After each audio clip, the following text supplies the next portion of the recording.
Welcome back, and on today's show, Chase Away the Blues, we've been discussing the pressures of the season. Now, joining us in the studio is founder of the International Positive Psychology Association, Bridget Grenville Cleave. Welcome, Bridget. Thank you very much. Thank you very much. Merry Christmas. And Merry Christmas to you too. Thank you so much. Thank you. Make us happy. Thank you very much. Very nice. Oh, I love these. We'll be having a look at that later. Yeah. So, what is positive psychology? Positive psychology is, in the simplest way possible, is the science behind happiness and well-being. So it's really all about understanding the evidence which makes people happy or not happy, and learning from that. So some of the things that we think might actually make us happy don't necessarily have that effect. So, for example, you might imagine that if you have lots of money, that actually that would make you significantly happier. You might imagine if you were very beautiful, that that might also make you happier. But in fact, there isn't much evidence that that's the case. You might imagine that losing your self-control and just getting everything you want is good for your happiness. But in fact, there is more evidence to suggest that actually having self-control is better for your well-being than having very low self-control. So positive psychology is all about understanding what the evidence is for making you happy or not, and then using that and doing something with it. Okay. What kind of prompted you to then start this? I mean, was it that what you saw getting into positive psychology? Yes. Quite a long story, but to cut it short, really, I'd worked in business for a long time and recognised that people weren't really getting the most out of themselves at work, and I was quite interested in finding ways to enable people to be more effective at work and also, really reach their potential so that they feel they're getting something good out of doing the job that they're doing. So that's what really made me interested in finding out more about positive psychology and actually putting it into practice. Okay.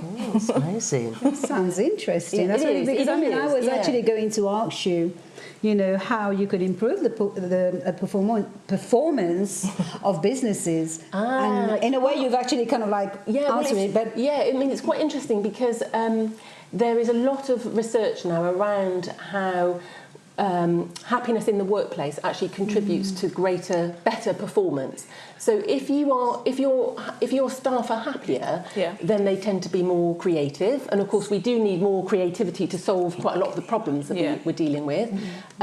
If your staff are happier, they're more resilient. So if things don't go well, if there are setbacks at work, happy staff can overcome that more easily than people who are not happy. And of course, when you're happier, it's much easier to build relationships with people, and everybody needs to get on well with their colleagues, and it's teamwork and so on, and as well getting on well with your customers and clients. So a happy organisation actually usually gets much better customer service ratings than one that doesn't have a happy staff. So there are lots of correlations between having a happy workforce and the performance of a company. So I love what Richard Branson said about that, about taking care of his employees first, and the employees will then take care of the customers. Yeah, absolutely. And I've worked with companies who specifically do invest time and money in improving the happiness and well-being of their staff. They really do take it seriously. One company I know actually gives their staff what they call a happiness bursary, which they can then spend on whatever it is that makes sense to them. Really? Happiness bursary. Think I'm about to tag my employer. I know that you co-authored the happiness equation. That's right. Yeah. Right. And what did you kind of use that to make steps to help people to become more happier? Absolutely. There are lots of things that you can do to improve your well-being. Happiness is not quite as straightforward as you think. So there are different types of happiness. So what we call hedonic well-being, which is very short-term positive emotions, but they don't last very long. So you might get a little bit of a boost from doing a bit of retail therapy, for example, going out with shopping and so on, but that tends to be quite short-lived. Yes. As you know, within a couple of weeks or even days, maybe the boost that you got from buying something has worn off, and you have to go and do more of it to get that boost back.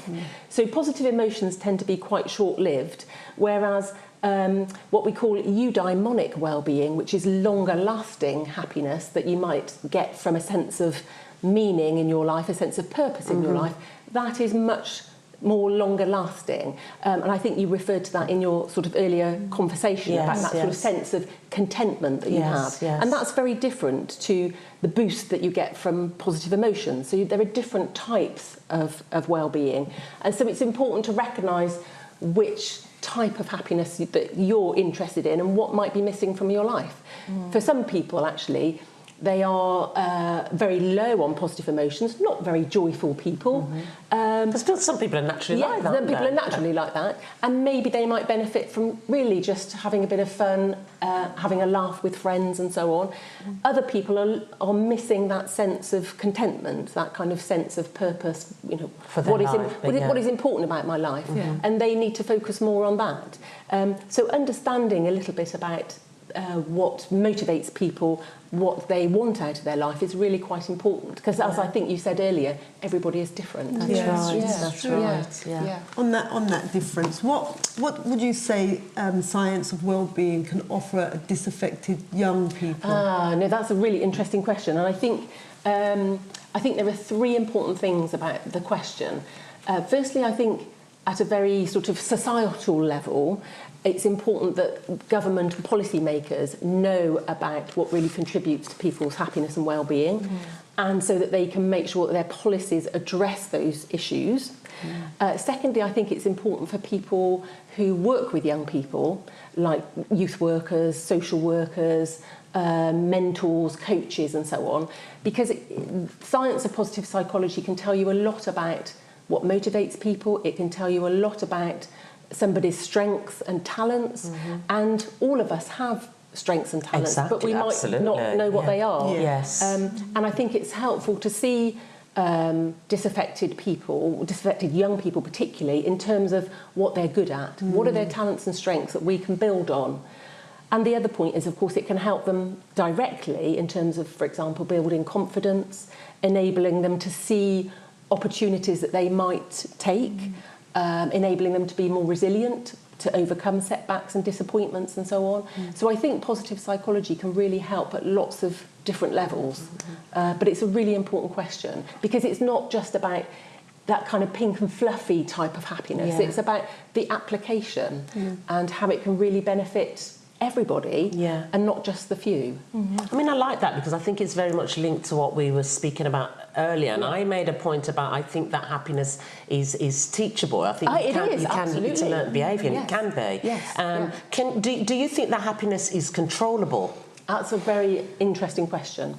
When you look at the differences between people in terms of why are these people happy and these people not happy, and you're trying to work out, well, what makes the difference, roughly half of that difference is genetic. It's due to your genes. Yes. About 10% of it is due to your circumstances, but 40% of that difference is actually due to the things that you do or don't do every day. So, for example, if you deliberately spend time trying to build relationships with other people, and you're outward looking and you try and build connections, whether it's at work or with family, friends and new people as well, so making connections is really important. Whether you express your gratitude for things that you get, and you know, in a heartfelt sense, you know, whether it really, and not just with material things, but for what is already good in your life already, you know, the things that you really appreciate in your life. I don't know whether you've come across mindfulness practice. I've heard about it in psychology. Mindfulness is often we go through life on sort of autopilot. We're kind of in our head, and we're not really conscious of our thoughts or emotions. And what mindfulness practice does is it enables you to sort of almost step outside of that and just observe your thoughts and your feelings, but without any sense of judgment over them at all. So you're just noticing, you're very in the moment, noticing how you think and feel.